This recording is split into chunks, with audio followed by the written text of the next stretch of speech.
How do I manage through a cancel the medical procedure, right? I've canceled a number of times due to fear of panic. What if I freak out? That's a what if, right? Back to page number 1. It's okay, that could, and then how you respond to that. Stay in the what, stay in the right now, stay in the let's see. And you get to play with those thoughts. It becomes like somebody had posted, I feel like all these things keep coming down to the fear of not having control. Bingo. Control and vulnerability. It always comes down to this idea of like, what if something happens and I can't control it? But it's not, nothing's happening. The fear, it might be there, right? Ideas of things that will be there. So with thinking about situations, I tell people go in with like an exaggerated mindset of like, what if I'm still in the grocery store, right? What if I have a panic attack at the grocery store? Okay, go big or go home, right? I'm going to do it all over the produce section. I'm going to take down all the oranges. I'm going to freak out all over the celery, and I'm going to just start throwing cans around. And it seems silly, but when you kind of do it like a cartoon version in your mind, oh, I'm going to log roll down aisle 3 and cover myself in maple syrup. Like it seems silly, ridiculous, but it's kind of hard to laugh and fight for your life at the same time. So going in with this like funny sort of hunter mindset of like, all right, let's see, bring it, go big or go home. That sort of mindset breaks does this make sense to everybody who deals with the what ifs of situations rather than what if I faint? Use your imagination, right, without fighting through this situation. And it also helps to realize how ridiculous that fear is, right? Like, what was the question? What if I freak out? Like, try to define for yourself, what would it look like if you freak out? Like, imagine it vividly, and then with your rational mind, ask yourself, how likely is it that this will happen really? So when you play it out in your mind, it becomes this ridiculous idea that you can start to laugh about, as opposed to taking it very seriously and trying to control the outcome. Right. And when it comes to like doctor's offices, best way to run towards, because you're like, hell yeah, I'm going to get my money's worth out of this copay. You know how much money this doctor's getting to see me? Go big or go home. Let them deal with my panic attack. Here, this one's yours too. I know I came for blood work, but you're going to get this panic attack too. And oh, what a great place to have a panic attack in the doctor's office. Like, make everybody work twice as hard for their money today. Again, that seems silly, but it's a way of like, rather than trying to not make myself do something, my body do something, it lets go of the fight of, because it's never what the situation, the content of what the thoughts hook to. It's the fight through it. Willing to have it 100% and letting go completely of control and running towards your anxiety with the right attitude is your ticket into freedom. It always has been, it will always will be the ticket to freedom, because that way you really show, I'm not afraid of this. Look, I can run towards this. I can have more of this, so bring it on. But I'm still not doing anything against it. I'm not going to run away. I'm not going to distract myself or avoid it. I'm here, so bring it on. And if you can manage to do that, you'll be so much faster free of it than as to just, allowing it and accepting it when you have to be in the situation, right? Like, I have to go to the dentist. 2 years have passed. I have to go. Shit, now I have to apply there. Right? This is reactive. Right. Try to be proactive in your approach to anxiety. And I know we're out of time, but it really does kind of answer a lot of the last group of questions, which is recovery and routine, right? Recovery is allowing yourself to feel, not I feel better. That's great that you feel better at some point in your life. You're not going to like how you feel. Then what? How do you treat that feeling? Your willingness to feel, right? Your willingness to feel whatever it is you feel, wherever it is you feel it, whenever it is that pops up. And it might fluctuate. Some days might be easier than others. But again, creating a routine is something you have the absolute power to do. You don't really have much of it. Like, you don't really get to control so much of how you feel or the spontaneous thoughts, but you 100%, like right this second, get to choose your actions, the words that come out of your mouth. So say, I can choose to go to the store. I can't choose how I'm going to feel. I can choose to take 3 steps into the store, or I'm going to do all these things to set up a routine. So if I know I'm better off at 10 o'clock in the morning instead of 4 o'clock in the afternoon, I'm going to set an alarm to remind me to meditate at 10 o'clock in the morning. Somebody had written that there, like, I'm trying to get a consistent, solid meditation routine. How can I help myself stick to a daily meditation? You could replace meditation with anything: exercise, diet, going out, doing exposures. It doesn't matter how you feel. Does not matter how you feel. Take that attitude, because that's how we tend to hook everything to. Do I feel like doing this? I don't know if I feel like it, so I'm not going to do it unless I have to. And if I don't have to, I'm only going to do it if I feel like it.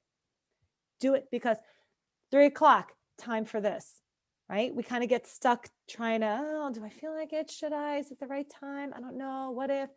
Yep, time to go. And then just show up to where you've decided to show up to. That kind of helps get you into a routine. Planning things that are in your control, like the times, the places that you go, when you do things, finding ways to remind yourself. That's how like recovery happens, by allowing yourself to feel. That's really how, and from what I've seen, people make quicker process, like a quicker move forward, not in doing dare harder, but in like being really nice to yourself as you're doing dare, right? Like self-compassion, being kind, cheering yourself on, that whole, wow, great job. Yeah, well, we didn't go to that place we thought we were going to go, but you went, and that's a great job. And speaking to just from what I've seen, that kind of self-talk is what speeds people down the line. It's the response of, oh my gosh, here we go again, you stupid loser. You were never going to get this. Oh, we're back to the beginning. Who loves beating themselves up? There's usually like a whole slew of people that will probably respond, yep, that's me. Be aware of that, because you get to change that immediately too. You get to change how you talk to yourself. It might not feel believable, but you learn what you teach yourself. So start teaching yourself something else. Start telling yourself something else. And again, the feelings come later, but the actions can come right now. Yeah, and you don't have to start loving yourself unconditionally by tomorrow, but you deserve your kindness, like a little bit of encouragement. Like baby steps are much better than no steps at all. And just saying, when you hear your mind judging yourself, like, oh, look at you, you're so weak, why can't you do that? You could answer with something as simple as, yeah, true, I can't do that today, but maybe I can next week. Let's see what happens. Mm-hmm. The let's see mindset will always be very helpful. So guys, I think we kind of answered almost everything on here. And if we didn't get your specific question, I feel like we probably kind of answered it anyway. It's like, again, it's the fight, it's the control of, and that Dare is teaching you how to let go of whatever it is you're fighting, not the content of what you're fighting. It's the this. And if you can do this, you can do this. So it's so hard, but it's hard. Yeah, it is hard, but that's why we're here. Because why the hell would we still be here if it wasn't possible? Right? We would go work somewhere else. This is not our program. We would go do something else somewhere else. And so it's this idea of you have the ability to hang on. It actually requires zero energy to let go, zero actual effort, right? A leap of faith, right? It's scary and it feels like, right, uncertain, but that's where your freedom is. That's where the progress comes from this. So I hope you guys found this helpful. We're going to do this every month. We've doubled in numbers from the last month. I think we had 120 people sign up for this call. We had 60 on the last one. So when you get an email, send in your questions. If anybody likes the setup of this, John asked me to mention this at the end of the call. We have a boot camp coming up this month. We are not trying to sell you anything. Okay. We're not selling vacuum cleaners, but boot camp is like a 10-day program that's basically like a lot of information of Dare that's kind of fed to you all day long. You get 3 group phone calls for this 10 days. 2 of them are with me and 1 of them is with Barry. Daily reminders and videos and a separate Facebook page. So if you're interested, there's like a $50 discount, I think, if you use April Boot. like shoe, like April boot, you can use that to sign up. There's only like 30 slots for a month. I don't know how many slots are left. They're usually pretty full. But for whatever slots are left, he wanted me to say on the call, anybody who signs up from this app page will get like $50 off the boot camp.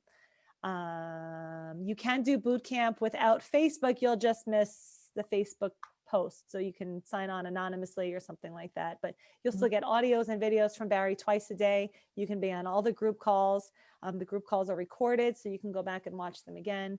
And that's about it. Yes, Dear Advanced. I think we talked about it in the last call. Dear Advanced is also an option. It's a group coaching with 3 calls a month, Barry, Michelle, and me, where we cover all topics, anxiety and everything that comes with it for what? $24. $24. And you get the app for free. So right, Michelle? Right. So since you've all, whoever's on this is already paying $10 a month for the app, for $24 a month, you get the app. Plus 3 group coaching calls. 3 group calls and a separate little Facebook page. And then you're on the call. So instead of just the 2, because this is too many, like 50, 60, 70 people on a call, it's too much to talk. But on the group calls there, everybody pops up on Zoom, everybody chats with each other. We just sort of like kick off the group and then everybody talks and shares back and forth with each other. So it turns into like a nice little family over there. So yeah, most loving and supportive members ever in the online community. Yeah. Cool. So all right, be emailed out. This link will be emailed out. And post on the page. Let us know what you thought of the call. Send in questions for the next call, and we will see you. Don't forget to check your Facebook page. Do the daily dares, right? You're paying for the app. Take advantage of it. There's an evening wind down. Any feedback on the app? We love that too. Any ideas for daily dares? If you guys like the daily dares, if you want to send us some ideas, we can write some new scripts. But what we also like to encourage people, there should be a spot on the app soon to submit your own daily dare. And if you submit content that you want to put in your own words, or maybe like a topic that you don't think is addressed enough, write one and submit it, and might have a chance for Barry to record it and play it. And if you'd like to be like noted for it, we'll give you we'll say, it was written by so-and-so of the app group, and that'll be on our daily dares for all the tens of thousands of people to listen to. So a lot of things coming up in the future. Great. Thank you for attending, you guys. Take care. Bye, everybody. Talk soon. Bye. Take care. Bye.